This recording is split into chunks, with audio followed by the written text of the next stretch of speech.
Hay varios problemas de circuitos magnéticos donde se requiere una resolución del circuito magnético, que no es algo bastante fácil de ver. Así que vamos a ver cómo se hace los dos tipos de circuitos que hay. El primero es de corriente continua, cuando trabajamos con corriente continua tiene una forma de resolución, y cuando trabajamos con corriente alterna otra bastante diferente. En corriente continua es muy simple, porque el dato normal, lo que me preguntan es cuánta es la corriente que consumo, y el dato conocido es el flujo magnético. ¿Cuál flujo magnético? El flujo magnético que va por el entrehierro. El motor eléctrico suele tener un campo magnético que tiene un norte y un sur. Ese campo magnético hace que haya líneas de flujo magnético que salen por el norte y que vuelven o se meten por el sur, hacen este recorrido. Ahí la línea de flujo magnético, voy a tomar dos cualquiera, pero conceptualmente lo más importante, tal vez lo más terrible de esto, es que estas líneas de flujo magnético tienen que necesariamente pasar y cerrarse por algún recorrido para que se produzca el movimiento de la máquina eléctrica, que es un movimiento rotatorio que ya estudiaremos en su momento. Pero en este sector, aquí y aquí, hay necesariamente lo que llamamos entrehierro, que es esta distancia muy pequeña entre la parte que se mueve y la parte que está quieta. La parte quieta, que es la parte externa, llamada estator, y la parte interna que se mueve, que es el rotor, tiene una distancia ahí muy pequeña que se la conoce como entrehierro. Y la verdad que todo el flujo magnético es el flujo que va a atravesar justamente ese entrehierro. Así que la mayoría de las veces el interés nuestro tiene que ver con el flujo magnético en el entrehierro. Haciendo una búsqueda acerca de cómo funciona un cabezal magnético de una grabadora, de una videograbadora, de una grabadora de las viejas que ya están un poco en desuso, vamos a ver que aquí exactamente hay dibujos donde se ven unas cosas medio raras que son cabezales magnéticos que producen grabación. A ver, aquí se aprecia un cabezal magnético en el cual se puede observar, por un lado, la cinta de un cassette, de un pasacassette que se va moviendo, se va deslizando en un determinado sentido, y por otro lado nos vamos a encontrar con un circuito magnético, este que está aquí, circuito magnético. Ese circuito magnético tiene unos cables aquí con los cuales le voy a entregar corriente alterna, y esa corriente va a provocar necesariamente un flujo magnético aquí adentro, para un lado y para el otro, el flujo magnético, parecido a lo que hemos estudiado hasta ahora, y ese flujo magnético va a saltar haciendo una especie de arco magnético allí. ¿Por dónde? Justamente por el entrehierro. Esa es la zona de interés donde salta el arco magnético por aquí. Es la zona de interés porque es la que nos permite magnetizar o no esa cinta. Así que las veces que han escuchado algún cassette, cosa que ya está bastante obsoleta y vieja, en realidad estaban escuchando una cinta magnética magnetizada de esa manera. Bueno, recordarán en la foto del viejo cabezal, pero también hay aplicaciones más modernas, como en el caso de un disco duro de computación, que básicamente se ocupa de exactamente lo mismo. Tiene un cabezal, y ese cabezal, si lo miramos con detalle, veremos que se comporta exactamente igual que el cabezal que grababa sobre una película flexible como el del cassette. Aquí se graba sobre una película rígida, así que tenemos, esta es la superficie del disco duro ya grabada, estas las capas donde se graban esos magnéticamente esas informaciones binarias de ceros y unos. Aquí se puede ver un circuito magnético donde se está grabando a partir del flujo magnético que aparece en el entrehierro. Se graba justamente un cabezal de, bueno, fíjense acá la distancia, son algunos pocos micrones de distancia entre unos y ceros. Así que esta es la forma en la que nosotros utilizamos los campos magnéticos que aparecen, o las líneas de flujo magnético que aparecen en el entrehierro. Como la mayoría de las veces necesitamos conocer un determinado flujo, este flujo que es a lo que queremos arribar. La pregunta es, bueno, ¿qué corriente circulará por acá cuando yo tenga el flujo allí en ese sitio que era el que me interesaba? Para lo cual utilizaremos las fórmulas que ya conocíamos. Esta expresión tiene que ver con que N por I era la fuerza magnetomotriz, N por I era la fuerza magnetomotriz, que era H por L. Lo vimos en una parte de resolución de circuitos magnéticos. Lo que no está muy claro, cuánto vale H y cuánto vale L. Y bueno, y esta corriente, en el caso de la continua, estamos hablando de la corriente de cortocircuito. Y N, bueno, claramente era la cantidad de espiras, ¿no? Como dije, N era la cantidad de espiras, I era la corriente en cortocircuito, así que nos interesa especialmente qué pasa con H, o de dónde sale H y de dónde sale L, y qué es LM. Bueno, este H tiene que ver con el campo magnético en el hierro. Y el campo magnético en el hierro, la verdad que lo saco a partir de la inducción magnética. Como esto tiene una curva de histéresis, recordarán la curva de histéresis, que era una cosa así, y que si le aplicaba alterna venía por acá y venía por acá. Bueno, la verdad que esto es una curva, y entrando con una determinada intensidad de campo magnético voy a obtener un campo magnético. Así que si entro con un B voy a obtener un H, de tal manera que sale de una curva. Este primer dato sale de una curva, pero ojo que el dato que obtengo es un dato medio escondido, porque en realidad a mí me interesa este dato H para ponerlo aquí, pero para obtener ese dato primero tengo que obtener el B, así que en realidad a partir del B voy a obtener el H. El B, la inducción magnética, si recuerdan la expresión esta, tenía que ver con el flujo dividido la sección. ¿Qué sección? La sección del hierro. Así que no sé cuánto vale la sección. El flujo, bueno, el flujo es el flujo conocido, que era el dato, pero la sección es la sección que tiene que ver con el hierro. Aquí hay una sección de hierro, y esta es la sección del hierro que tengo que colocar en este punto. Entonces, el flujo que atraviese este material, que en principio es dato, dividido la sección del hierro, me va a dar la intensidad de campo magnético, que colocada aquí en una curva me va a dar el H, que es el campo magnético, que la voy a colocar ahí en esta fórmula. Todavía me falta L. ¿L qué es? L es el largo del camino recorrido por esas líneas de flujo magnético. A ver, de vuelta. Las líneas de flujo magnético en realidad van a venir por aquí, van a dar la vuelta y van a ver, qué sé yo, van a girar que en algún sentido, o van a ir y volver, porque si le pongo corriente alterna, no, bueno, pero esta es continua, así que si la corriente es continua, salen por el norte, retornan por el sur, y ese será el camino que seguirán las líneas de flujo magnético. Pero ¿y cómo lo calculo ese camino? ¿Cuánto vale? ¿Cuánto es el largo de este camino?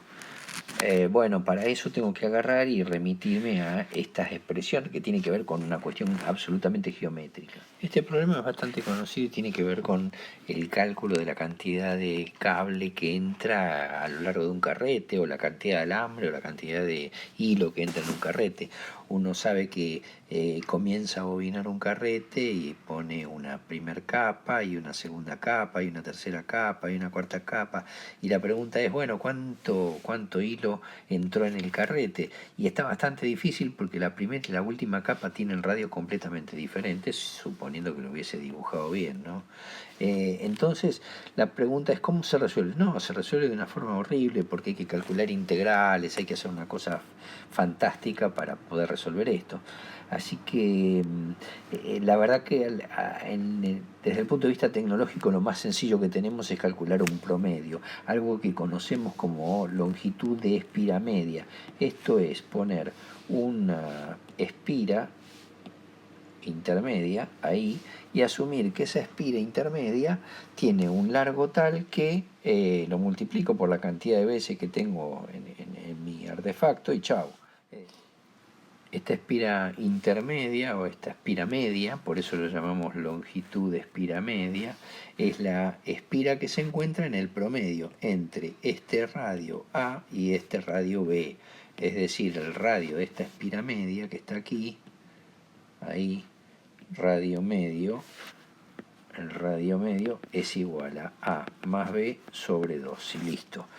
Con esa espira promedio, por decirlo de alguna manera, voy a hacer la cuenta imaginando que todas las espiras tienen esta longitud. La verdad que le voy a errar porque las espiras de adentro van a tener una longitud más chica, las espiras de afuera van a tener una longitud más grande, pero en promedio voy a poder obtener una longitud de espira que me va a permitir asumir que todas las espiras, en promedio todas las espiras se comportan de esa manera. ¿Le voy a errar? Sí, seguro que le voy a errar, pero por muy poco. Quiero decir, si en un rollo de alambre que tiene 1500 metros le chingo por 2 o 3 metros por haber así hecho esta aproximación, a nadie le va a importar. En nuestro circuito magnético, el promedio, esa espira media de la que estamos hablando, tiene un largo que tendrá que ver con la distancia desde este punto hasta este punto, desde este punto hasta este punto, desde este punto hasta este punto y desde este punto hasta este punto. Es decir, básicamente puedo imaginar un rectángulo allí que tenga un promedio de estos valores. ¿De dónde sale? De aquí, ahí lo tenemos. Si tomamos dos veces porque tengo dos lados, B menos A, y dos veces H menos D, veamos quién es cada cosa. La longitud esta sería B menos 2 veces A sobre 2, es decir, tengo una de cada lado, y 2 veces A sobre 2 es lo mismo que A, así que B menos A, que es esta distancia que está aquí, multiplicado por 2, porque tengo un tramo aquí abajo y el otro tramo aquí arriba. Por otro lado tengo las dos verticales tienen que ver con este H, si le resto D sobre 2, D es esta distancia, dividido 2 una vez y otra vez más, voy a obtener la distancia promedio que va desde aquí hasta aquí. Así que esa es la cuenta, básicamente. Resumiendo todo esto, vamos a encontrar entonces que, bueno, por un lado tenemos la longitud de la espira media, que ya vimos que era la longitud de el tramo intermedio que hay aquí, el promedio de camino recorrido. Por otro lado tenemos la sección en el hierro, que es la sección que está allí. Con esos datos, la sección en el hierro, podemos meternos en esta expresión, que es la expresión de B igual a flujo sobre la sección del hierro. El flujo es un dato conocido, así que ya queda definido todo esto. Y por otro lado tenemos la longitud de espira media, que viene a parar acá a la fórmula. Y el H lo tengo que sacar de la curva, así que con este B me meto aquí en esta curva, saco este H y con este H me meto acá y obtengo finalmente la corriente que voy a necesitar de tomar de la batería para conseguir un flujo determinado que era el objetivo original. En el caso de la corriente alterna, si bien los cálculos son bastante parecidos y tenemos que usar las mismas fórmulas, tenemos problemas adicionales. Tenemos un circuito magnético, este circuito magnético tiene consideraciones que tenemos que realizar que antes no habíamos realizado. La primera consideración es que si bien gran parte de las líneas de flujo magnético van a hacer este recorrido, alguna línea de flujo magnético se les va a ocurrir ir por afuera, es decir, por un lado que yo no quiero, y se van a puentear de alguna manera. ¿Qué significa? Cada vez que haya un agujero, un tornillo, alguna irregularidad física de estos componentes, de estos materiales, me voy a encontrar con que aparecen, y aunque no hubiera nada irregular, también gran parte, una parte de las líneas de flujo magnético se van a querer ir simplemente por el aire. Es lo mismo que cuando tengo una resistencia eléctrica, por ejemplo, yo tengo una resistencia de, qué sé yo, 2 ohms. Y digo, bueno, la verdad le pongo acá una pila de, qué sé yo, 10 volt, y la corriente que circula por acá será de 5 amperes. Bueno, fantástico, toda la corriente va por ahí. Pero en rigor de verdad yo podría tener en paralelo, es decir, ahí conectado a este circuito, una resistencia de 2 millones de ohms. Y entonces, y nada, 10 dividido 2 millones de ohms me quedaría 5 por 10 a la menos 6, es decir, 5 microamperes. ¿A quién le importan estos 5 amperes? A casi nadie. Bueno, la verdad que la corriente es muy bajita por aquí, y toda la corriente va a querer ir por el camino más fácil. Para la línea de flujo magnético, el camino más fácil es este. Sin embargo, hay una parte del camino que la puede recorrer por el aire, que ya dijimos que es un mal conductor, pero algo se pierde. Así que esto habría que considerarlo. Esto lo llamamos flujo disperso. Este flujo disperso es el que se pianta por el aire y se cierra el camino. ¿Y en qué eso nos afecta? En algo muy básico y elemental. Para producir un determinado flujo magnético como el que queremos poner aquí, es decir, el flujo útil, el flujo que pasa por el entrehierro, para producir ese flujo vamos a necesitar más corriente de la que hubiésemos previsto por la fórmula natural. Considerando que el flujo útil es el que pasa por aquí, este flujo útil, que es el necesario, y el flujo disperso es el que se pianta por el lugar que no quiero, que es este que está aquí, la suma de estos dos me da el flujo total, y este flujo total es el que se hay que considerar. Habitualmente me lo dan como un porcentaje, una relación. Me dice que el flujo disperso, por ejemplo, es un 2% del flujo total. Así que si yo tengo un flujo útil de, no sé, necesito un flujo útil de 100. Y me dicen que el flujo disperso es el 3% del flujo total. Y entonces ahí esta fórmula, que es bastante macabra, en realidad es bastante sencilla. Lo que me están diciendo, tomando estos datos, por ejemplo, lo pongo en números porque es mucho más fácil de ver, digo, ¿cuánto vale el flujo total? El flujo total vale los 100 del flujo útil más el 3%, es decir, 0,03 del flujo total. Ah, bueno, ¿y acá qué tengo que hacer? Tengo que encontrar cuánto vale el flujo total. Entonces de ahí me queda que el flujo total vale 100 dividido 1 menos 0,03. Bueno, esta expresión es exactamente esta expresión.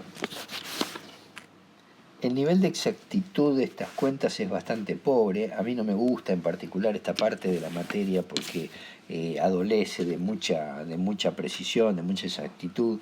Y la verdad que es tanto el nivel de falta de precisión aquí que más de una vez van a encontrar en los problemas que esto está resuelto de la siguiente manera. Digo, me olvido de este problema, calculo la corriente I que necesita para un flujo útil y después digo, ¿sabes qué? Me están diciendo que el flujo disperso es el 3% del flujo útil. Y entonces agarro y digo, mira, le agrego el 3% y se acabó. Y entonces agarro la corriente por 1,03 y entonces me da la I total, que sería agregándole el 3%. Es una cuenta chancha y uno no entiende en primera instancia por qué es una cuenta chancha, porque esta ecuación que estamos haciendo no la estamos pasando. Al hacer esta expresión directamente cargarle un 3% a la corriente, es evitar la curva de histéresis. En la curva de histéresis es la parte alineal donde desaparece esta forma fácil de resolverlo. Así que la forma correctísima de resolverlo sería utilizando el B y el H y entonces usando esta expresión, que al cargarle el 3% al flujo lo está considerando. Como si faltase algo, tenemos todavía este problema, que es que al calcular la sección total, en general, uno ¿qué hace? Toma el ancho, el largo, y dice, bueno, esto es A, esto es B, lo que sea, entonces la sección es igual a A por B. Bueno, esto sería lo normal, pero cuando miramos bien, digo, no, pará, esto está hecho por un montón de chapas. Estas chapas que están aquí, ¿se acuerdan de el E al cuadrado? El E al cuadrado tenía que ver con el espesor de las chapas y habíamos dicho que necesitábamos muchas chapas, que además están aisladas por un aislante eléctrico. ¿Por qué necesito aislarlas por un aislante eléctrico? Porque si no, estas chapas estarían en cortocircuito y no cumplen la función correcta. Así que son chapas aisladas. Afortunadamente el aislante eléctrico que se pone es un óxido como si fuera un anodizado electrolítico, que tiene algunos pocos micrones, no más allá de 100 micrones, menos de 100 micrones, serán unos 40, 50 micrones, bastante poquito, pero es una chapa que tiene como un recubrimiento medio feucho, medio oscuro.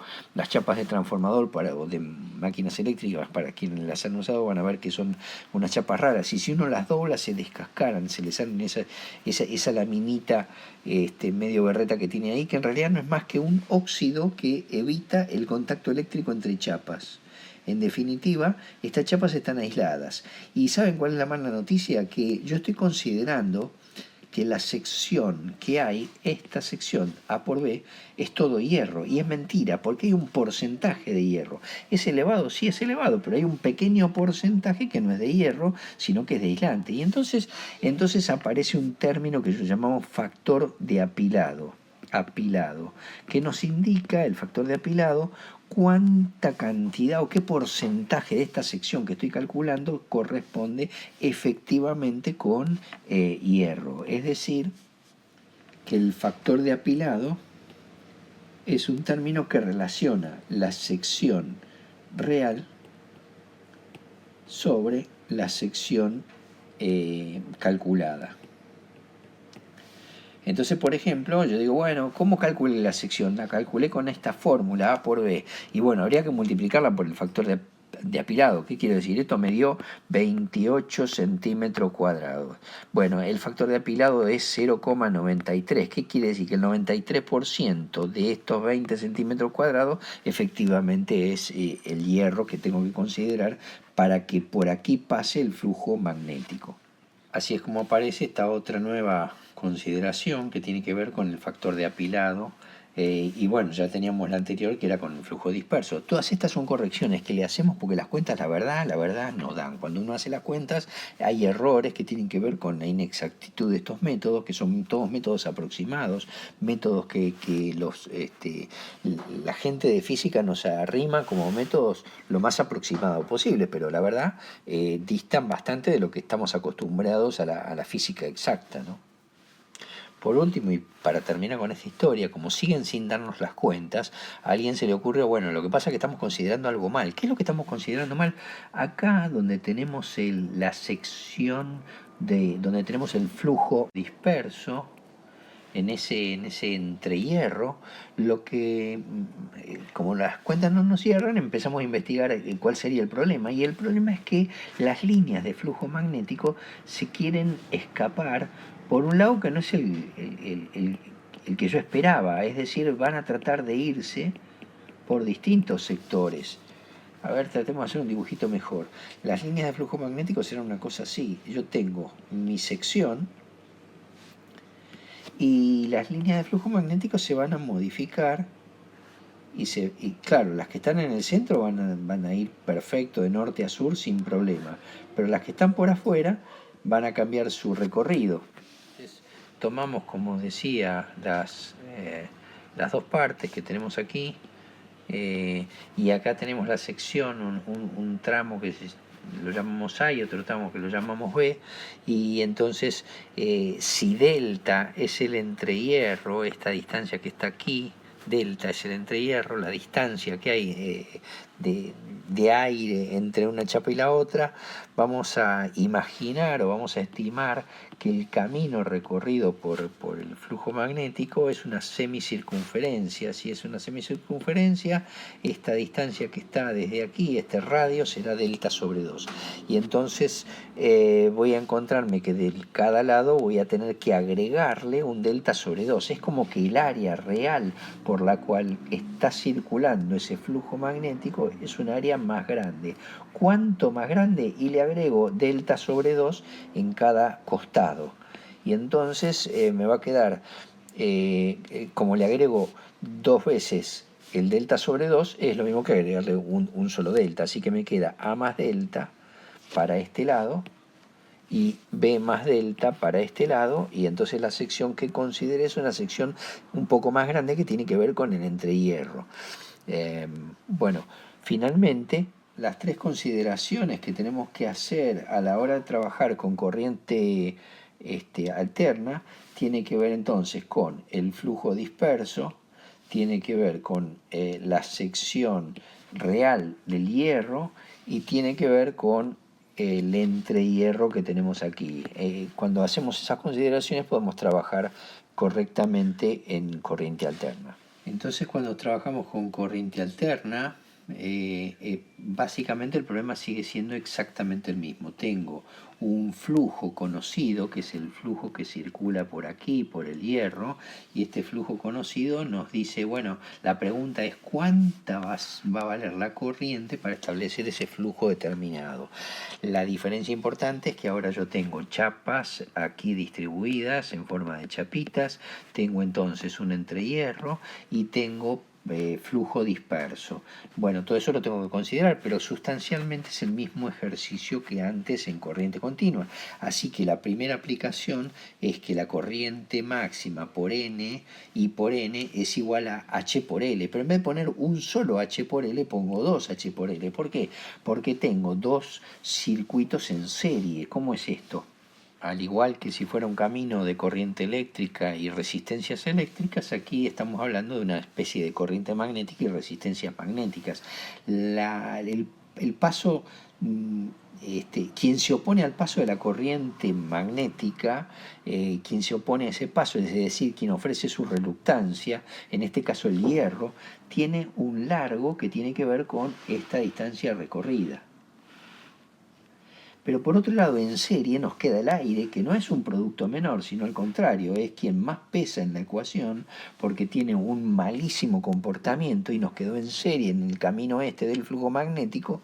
Y esta distancia que va desde aquí hasta aquí, este cachito, este salto, el delta, es justamente el largo de ese camino recorrido. Así que la diferencia está en que ahora el H por L, donde H era el campo magnético multiplicado por la distancia recorrida, lo vamos a tener que repartir por dos. Uno es el que tiene que ver con el aire, con el delta del aire, y el otro tiene que ver con el hierro. Esa es la primera cuestión.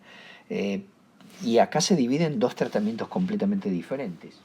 Porque para encontrar el H en el aire, yo debo de utilizar directamente la fórmula de B igual, ¿se acuerdan de esa fórmula? B igual a mu por H. Esta es la expresión y la única diferencia es que acá pongo el mu cero, que es el mu del aire. Bueno, esta misma fórmula es la que tengo que usar exactamente donde, en esta parte del circuito donde tengo el entrehierro, tengo que usar esa fórmula porque lo que tengo que hay ahí es aire. Y por otro lado, para el hierro, no, para el hierro tengo que seguir interviniendo con la fórmula con la ecuación o con la tabla que me pueden dar con esta curva. Es decir, tengo valores determinados para cada B, obtengo un H diferente. Así que este H surge de aquí, pero necesito encontrar quién es el origen, que es este B. Bueno, aquí también fíjense que el origen lo produce B, que es la inducción magnética. Entonces, de esta expresión que queremos calcular el I máximo, tenemos N, que es la cantidad de espiras. Deberíamos calcular qué pasa con el H de hierro, que lo vamos a sacar de aquí, y el H del aire, que lo vamos a sacar de aquí. Pero resulta que ahora necesitamos encontrar cuánto vale el B del hierro y el B del aire.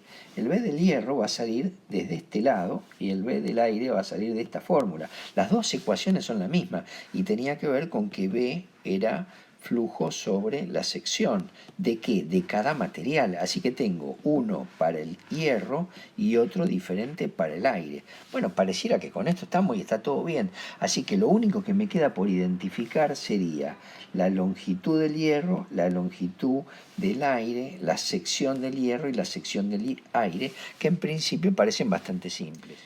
Vamos a tratar de ver qué pasa con el B del hierro. El B de hierro surge del flujo, que en principio es conocido, y surge de la sección del hierro. La sección del hierro tenía que ver con el cacho de hierro que tengo acá, y a esto había que agregarle el factor de apilado. Así que la sección del hierro proviene de hacer el cálculo con el factor de apilado.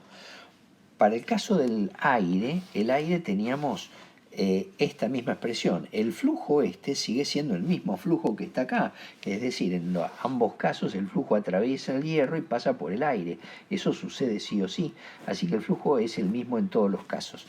Pero, ¿qué pasa con la sección del hierro? No, la sección del hierro teníamos el problema de que era más grande de lo que estábamos calculando, así que teníamos que aplicar la fórmula para sacar la sección del aire, con lo cual tengo dos secciones que se calculan diferente.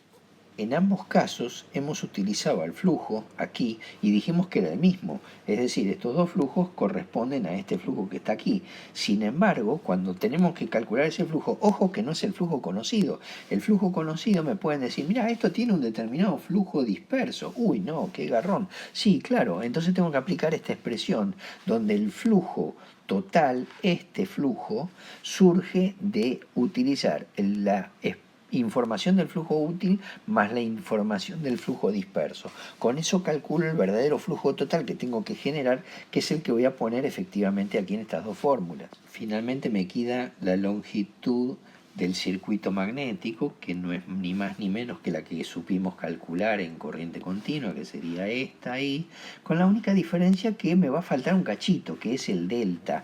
Es decir, si yo agarro la longitud total como la longitud del hierro que calculé geométricamente y le resto el delta, ya está. La mayoría de las veces ni siquiera lo hago, porque no vale la pena. Y la longitud del hierro del entrehierro es directamente el valor de delta, así que esa la tengo fácil. Como verán, en el cálculo no es fácil, no es sencillo porque es engorroso en sí mismo y tiene que ver con esta historia que tenemos una curva, tenemos dos materiales diferentes, uno es el aire y otro es el hierro, y estos dos materiales diferentes se comportan diferentes en presencia de campo magnético y de ahí que tengamos un cálculo mixto, medio extraño, que es lo más parecido a la realidad que conseguimos hoy. Y entonces para encontrar el valor de corriente, resumiendo, tengo que encontrar cuánto vale el campo magnético en el hierro y el campo magnético en el aire. ¿De dónde lo saco? De distintos lados. En un caso sale de la expresión de física que conocemos y en otro caso sale de la curva de histéresis. Y para encontrar la inducción magnética la obtenemos repartiendo el flujo en función de la sección determinada. Así que estos datos salen de esta fórmula de flujo magnético. Y esta fórmula de flujo magnético está relacionada con la sección del hierro y la sección del aire, que ambas se calculan diferentes, una porque tiene el factor de apilado y la otra porque tiene simplemente una sección más grande en función de la dispersión propia que tiene la línea de flujo magnético. Y como si todo esto fuera poco, el fabricante me da el flujo disperso en función del flujo total, ni siquiera del flujo útil, me dice del flujo total, tanto es lo que se dispersa, con lo cual tengo que hacer una cuenta adicional a todo eso. Bueno, no es fácil, tampoco es demasiado difícil, hay que ejercitarse con problemas con esto.